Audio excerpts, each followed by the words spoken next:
Hi there, my name is Video G Fan, and I am a fan of video games. My favorite thing to do is spend money on video games. And you know when my favorite time to do it is? Man, it's all the time! There is nothing I hate more than looking at my calendar, seeing that another year has gone by, and I didn't spend another $60, soon to be $70, on another Pokemon game. I mean, really the best part of new games is handing over money I worked hard for to a business that crunched their employees to get a game on store shelves just in time for the holidays, whether it was ready or not. Holy shit, are you hearing this? Yes, sir. As you wish.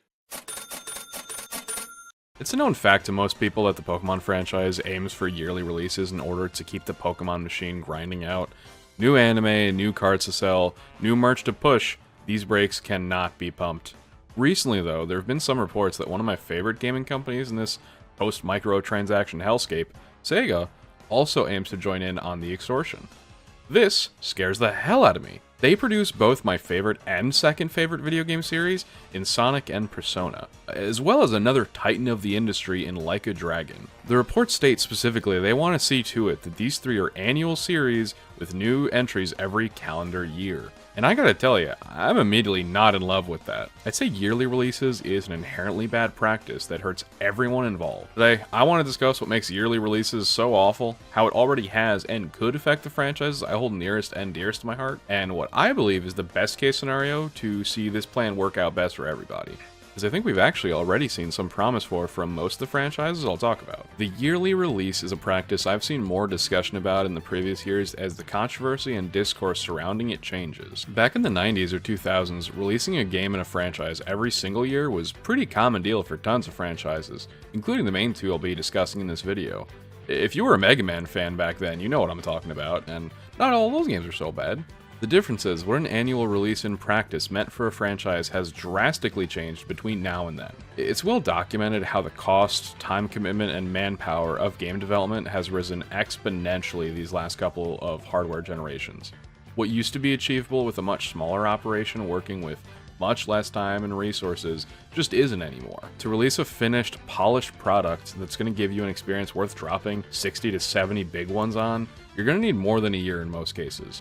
I'm no game dev, but I can piece together how 2D games, or even some 3D games with, maybe 10 to 30 stages, running each a few minutes, is a smaller workload than several massive open areas that utilize more complex boss fights and deeper combat mechanics, plus a dozen different weird little tasks to complete in every single one. You can't just expect these kinds of games to be releasing too frequently. Otherwise, you're going to rush unfinished products to market and alienate your fanbase. I want to give an example here. And I'm sorry to do this, but it just makes the most sense to go here. So... oh man. Let's start by mentioning the face of rushed game releases, Sonic 06. I have no interest in dogging this game because, as I've mentioned before, I'm one of the weirdos that actually really likes it. Even so, I can't deny this game was rushed to market and consequently did so in a blatantly unfinished state. We are so many Inception layers deep of discussing this game that I think just referencing the discussion of how broken this game came out in is in itself overdone. I do think it's worth mentioning today though because it's a really easy game to pick out as proof that if you cut corners and release a game before it's ready, you might accidentally create a fan divide that spans multiple decades and has every internet reviewer who's ever owned a capture card to say, "Sonic had a rough transition into 3D. Nowadays, we have Project 06, a fan game meant to revitalize the original and turn it into the game people like myself always dreamed it could have been. Call me crazy, and you will, but if Sonic 06 got a remaster at the caliber of this project, I think it could be one of the best Sonic games ever made, and one of the best video games I've ever played. Sure, there's some story beats myself and the Animal Humane Society could do without, but I think otherwise this fan project is proof there's something incredible there if you have the right people working on it. There's a ton of examples of games that came out like this that have the right people working on them, but the wrong people calling the shots for them. So let's pivot to another one of the feature franchises of this video, Pokemon. Like I said, I want to talk about what yearly franchises can do to a series, so let's do some light analysis on one of its most publicized victims. Pokemon is at this moment more popular maybe than it's ever been, with the game selling the most they have since the initial craze of the 90s, the trading cards always sold out everywhere nationwide, and multiple phone apps that own people's time. You'd think this also means public perception is pretty positive right now, which I'd unfortunately but loudly state, yuck. Now, I'm a card-carrying member of the Pokemon Scarlet and Violet are really fun if you give them a chance, you guys, club. So remember that this critique comes from someone who views these games in a positive light. Now, that being said, oh my god! How the hell did these games reach me? How the fuck did they release this version alpha .00-2 build to this fucking game? Why can I not walk around the game with a consistent 25 FPS? There are believers of the idea that this is a result of the hardware it was released on just not being strong enough, and like, partially, yes, like of course. Nintendo failing to release a hardware revision sooner for a machine whose power is comparable to hardware released in 2005 is not amazing. I also wish we'd gotten that Switch Pro like everybody asked for, or maybe an earlier Switch 2 launch. Ultimately though, that didn't happen, so I think you gotta ask why it was okay to release a game in this state on the hardware we did have. The answer is of course, money. I think a ton of people for a while have gotten the wrong ideas about what's causing Pokemon to struggle on the Switch generation. My hottest take yet, but I still really like Game Freak. I think they're a team responsible for many games I adore and cherish, and I'm glad they're the ones making Pokemon. What I do not adore, however, is the way their games actually release. I'm gonna do some speculation here, because ultimately, interviews and reports can only tell us so much, and I don't work for the Pokemon Company. If you're one of those people like myself that's curious about the business behind gaming though, you do know that typically development teams are not the ones calling the shots for their own games, at least a lot of the time. Instead, they're higher ranking employees and owners and stockholders in the companies that aren't gonna want to push a project off the extra time you need to really get it right. They're gonna see a game you could theoretically play right now and think, well, money later is cool, but money now is even cooler. It is not cooler, hypothetical high-ranking employees. It is actually super freaking lame. This is why I don't take part in nor think others should be often pointing fingers at the game devs of releases they're disappointed by. You have to remember there are always other factors. I actually also don't believe pointing fingers at anyone in these companies is going to be a great choice because, well, we know these games came out poorly, we can't know why, and we shouldn't attack people who we may not know their part in that outcome. All that said, I am down to give credit where I believe I can, and some recent Pokemon releases deserve a lot of it. Even if you don't like Pokemon Scarlet and Violet at all, you think they're the scum of the earth, just a real trubbish. Just hear me out for a second, just walk with me here, and look at what the game is on paper. It's the first truly open-world Pokemon game where random encounters have finally been done away with. The gyms can be visited in any order at any time. If you want to walk right on to a late-stage gym and get your ass handed to you, do it, buddy. If you see a mountain in the distance that you think there could be something neat on top of, go for it, champ. It also did a lot of work to easing up some of the more prickly mechanics that us casuals feared, like EV training, IVs, and it made shiny hunting simpler than ever before. Those things in particular were done more in games leading up to this one, but I would say a lot of the same things about those games I would this one, so my point stands. I mean this to say, I think the team behind these games has a ton of great ideas and is still one that deserves to be at the helm. I believe their talents are just being stifled by the desire to reach holiday release deadlines more frequently, and that sucks. Even if not holiday releases, that Pokemon release schedule we talked about earlier with trading cards, anime, and merch, like that stuff really is a serious proponent of what keeps these releases on the schedule they are, and makes it so a year off is a year of massive revenue loss. So either way, this is very relevant to the point of this video. I'd have to think this over a bit, but I think most days I'd say my third favorite series behind the other two I mentioned earlier is Pokemon. I want this franchise to succeed, and I hate seeing the obstacles it faces. I'm afraid that my other two favorites will be looking at the same obstacles. Now, for all my yapping, this report comes late enough for me to be able to look back and realize, oh shit, Sonic already is a yearly franchise. Because yeah, it's been a yearly franchise since at least 2018. I think if you want to stretch it a bit, you could say even way before that, but then we're counting 2018 when we just had Mania DLC and 2015 which only featured 2 mobile games?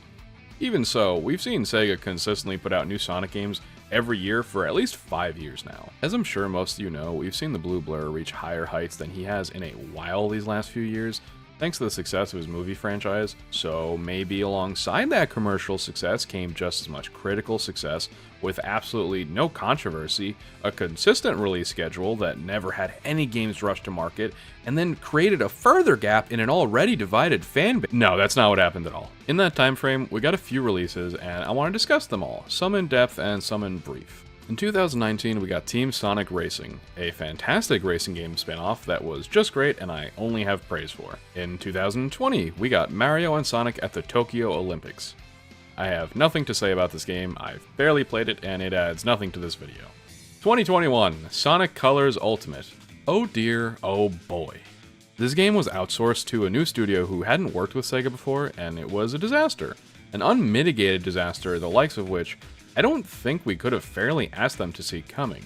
You see, after the game's release, there were some uncovered employee reviews of the developer Blind Squirrel Games showing a very troubled workplace being handed the keys to one of Sonic's most beloved entries of this millennia. For more on this, check out the video currently on screen and linked in the description as well. I did myself as well look for more sources on this, but I couldn't find a ton more besides a lot of deleted Twitter and Reddit posts. Regardless of whose fault it was the game came out like this, I feel it showcases another potential complication with any annual productions. It's just another chance for hasty decisions to be made and big issues to slip through the cracks before they're caught.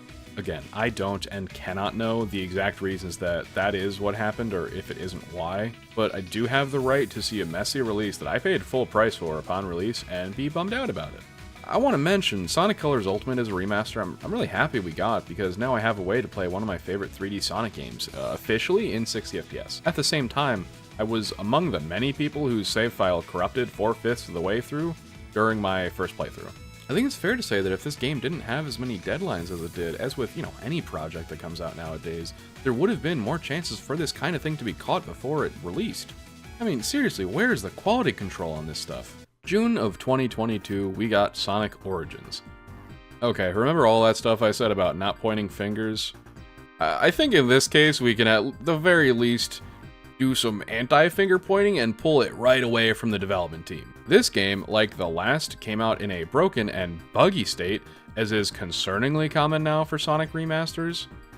This time, however, we have a lot more information explaining why that is. Fans turned developers of Sonic Mania headcanon were again recruited to do Sonic Origins, a re-release of every major classic Sonic game with widescreen support, added movement options, and all the bells and whistles that made Christian Whitehead's Sonic 1, 2, and CD ports for iPhones fantastic.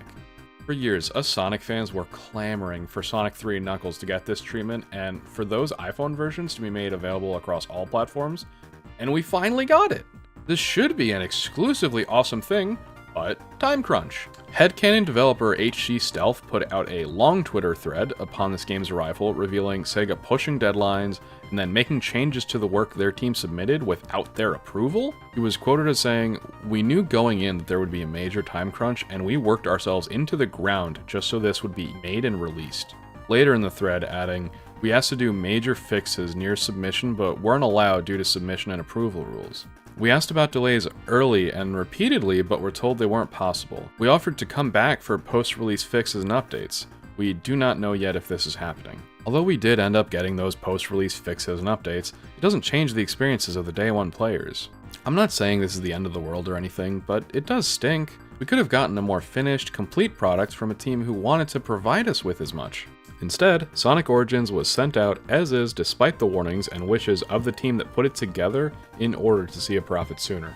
November of 2022, Sonic Frontiers. Getting two major releases in 2022 would almost seem too much if not for one of them being a compilation of games from the 90s, and the other being a massive franchise-altering game that was the big project Sonic Team had been working on for around 5 years. One was an appetizer, but now we arrived at the main course, just in time to cash in on all those holiday shoppers. I know this game came out to pretty solid reviews from critics and a very positive reception from core fans and new fans alike, but there are some things I want to talk about in relation to this video's subject. Before I go further, I want to be clear, Sonic Frontiers is a really good video game. My feelings on it are complicated, but I've never for a second questioned people who put this game atop their lists of the best in the series. Even so, I think a lot of those people would agree with me that This game could have used a little bit more time in the oven. Before releasing, people were taking note of how awkward some of the level design looked in the world, rails hanging in the air and popping like crazy. A lot of free updates would come out for the game following the first year after launch, as well as adding in new content in those. One of those updates even brought back the spin dash for Sonic, a move I'm ecstatic to have back in 3D. I gotta say though, I wish the game just shipped with most of this. Some of the physics and moveset changes added later on took the game from one that I didn't care much for to one I wanted to give another shot. To this day, I'm conflicted, but finally leaning towards joining the Frontiers bandwagon. I have to ask myself though, what if this game just had extra time to work those things out? Frontiers is by no means the biggest culprit in this video, as I still think Sonic Team launched a damn fine product by most standards. I've just seen enough people online who felt some of the same things I have that it felt worth mentioning the game could have gotten off to a hotter start. 2023 Sonic Superstars. I again actually don't have a ton to say about this one. This one fell short for me, but again deserves credit for making a ton of people really happy. At times, I was even one of those people, and I'll still replay some stages in this game. I think there's a few really good levels here. As far as its launch goes, I do think I saw some people reporting some bugs and glitches early on, but I don't feel that I personally saw enough of it to make it a big talking point in this video, so I'll just leave that one be. And lastly, in 2024, we got Sonic X Shadow Generation. I do have some thoughts on this game that if I'd like to summarize it in a single word, they would be YES! It's peak. No notes, it's peak. It featured what was basically a fully fledged campaign built to Shadow himself, with a remaster of maybe my favorite Sonic game, and overall it's just a fantastic package that, I have to be honest, it is crazy to me that this was priced at $50. This is a full-fledged Sonic game, and I motherfucking love it! Looking back, there's been a decent track record for Sonic these last few years, but almost every folly he has in this time could be attributed to the need to get a game on store shelves sooner. I understand that's a problem for tons of franchises, but when there's discussion of a yearly release in question, I think you're only going to see the frequency of these troubles rise. That particularly scares me for a series like Sonic, where public reception has not always been as good as it is now, and there was a good few years where his reputation was in the motherfucking gutter. All in all, there was a lot of highs in this time frame, but also an unnecessary amount of projects that should have been easy wins, tripping over themselves in the name of a quicker release. Sonic, though, is a series that earns its playtime more so from replayability. There's not always a tremendous amount of content in these games, but what you do get, you can extend the life of by finding new ways to get better times and learning new routes on your favorite levels. So, what do you get if you take series that are built on long, enriching experience with lots of different things to do and try and shove those out yearly? According to most Assassin's Creed fans I've talked to, heartburn. Even though the games keep reviewing alright, I never see people talk about the series in the same light they used to. I've run into people with Assassin's Creed tattoos, like this is a series that means something to people. Yet the fan response is really not what it used to be. We've even seen Ubisoft back down from making this a yearly franchise in response, trying harder to get the franchise back on its feet. As of the time of this recording, Shadows is yet to release, the newest AC game that has now been delayed twice already. To me, seeing a series that was pushing on those yearly releases, backpedaling and deciding, wait, maybe that's not the direction we want to take, makes me question other series that are now moving in that direction. Hearing SEGA could try and take this route with Persona scares the shit out of me. I love the way the central themes of each game work into every aspect of the story and the gameplay, and how much story and gameplay there is to work it into. Each game has a dozen different smaller activities to take part in with hours and hours of dialogue, optional content, and side quests to get involved with. To get a single one of these done must be a stupendous undertaking. Of course, SEGA doesn't mean to put out a mainline game every year, instead they'll likely follow their own example set before. Spin-offs and re-releases. We talked about it during the Sonic section how during the 5-year time frame I covered, I only mentioned a couple of mainline games. Or just one if you don't count Shadow Generations, which I think you should, but that's just me.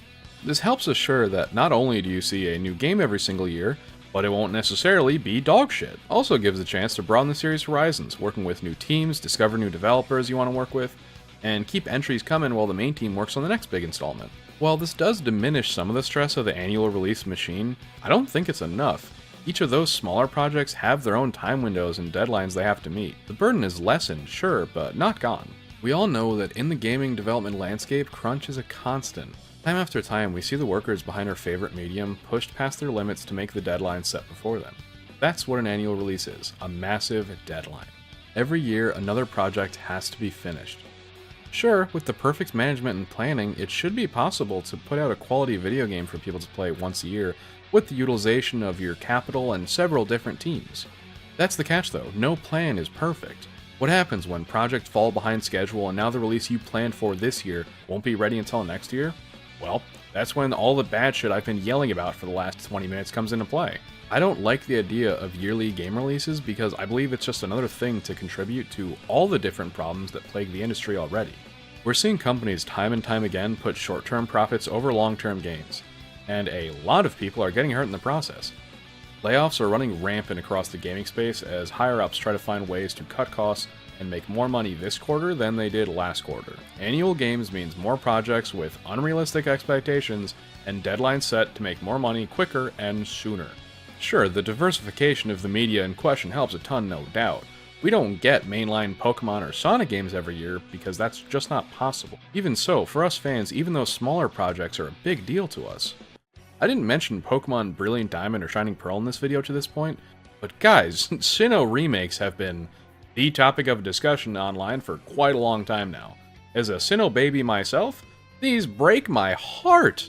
Handing off the Sinnoh games to a new developer you've only worked with on Pokemon Home before is one thing, but having those remakes be just the most straightforward remakes of a DS game on a home console is fucking ridiculous! I mean, come on, cutting out Platinum content, leaving out evolutions that came to the series later. I mean, there's not a single Pokemon past Generation 4 in this game, which, as an Omega Ruby lover, is frickin' lame, dude! They got it right! And while Sonic Origins was just a filler on the schedule to SEGA, to me and others, it was something we'd been dreaming and waiting for since forever. So, I guess what I'm trying to say is, I'm scared. I'm scared because in my heart, I know this will happen no matter what I say, and I'm just screaming into the void for you to listen.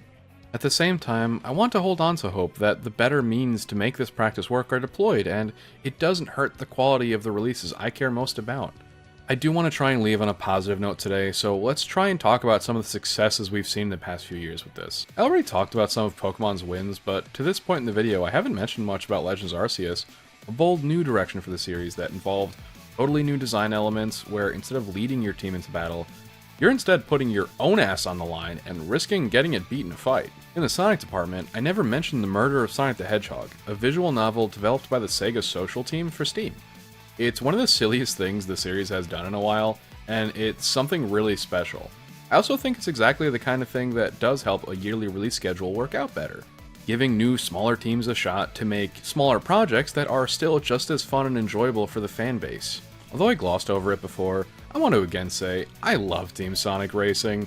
The racing in that game just feels so damn good. This is exactly the kind of game that makes me feel better about a yearly release schedule, because they took a team they worked with before, they feel comfortable with, and they gave them the time to make a product that was worth your hard-earned money, and it's fantastic! It's not a mainline Sonic game, but I don't need a new one of those every year. I love getting Sonic spin-offs still, and I love that this one came out as well as it did. And for all the issues that came alongside those re-releases, I still got a ton of mileage out of Origins and Colors Ultimate. Of the spin-offs and remakes Persona has done in recent memory too, I'd say they actually went 3 for 3. Strikers is super underrated, by the way. Give it a shot if you haven't. Tactica, I hear, is very good. I haven't gotten to it yet, but I'm excited to. And Persona 3 Reload is peak. Not finished yet, but it's peak. Trust me. All that is to say, although I'm scared, I'm not going to lose hope. For all the hurdles in their way, game developers love to make games, and I love them for that. Although nervous, I'm still excited for the future of these games too. I'd say the most recent releases in particular for all these franchises in this video are proof that we have a lot to look forward to. So, here's to a brighter future, and less time crunch, maybe, please? And less layoffs while we're at it? And more The Murder of Sonic the Hedgehog, whatever that was. I mean, whatever magic sprung that to life, make it happen again, please. Thanks for watching the video. That is all I have to say on this topic for now. I'm sure there's a few things I left out and a few points I could have gone deeper into, but there's only so much I can fit into a video before this process takes way longer than I can afford it to take, so On that note, this was actually the most difficult video to make so far, so if you could go ahead and show your support, it would mean an awful lot. Leaving whatever things will please the YouTube gods. And, you know, if you leave a comment, that makes me happy, because I like reading what you have to say. So, yeah, see you around.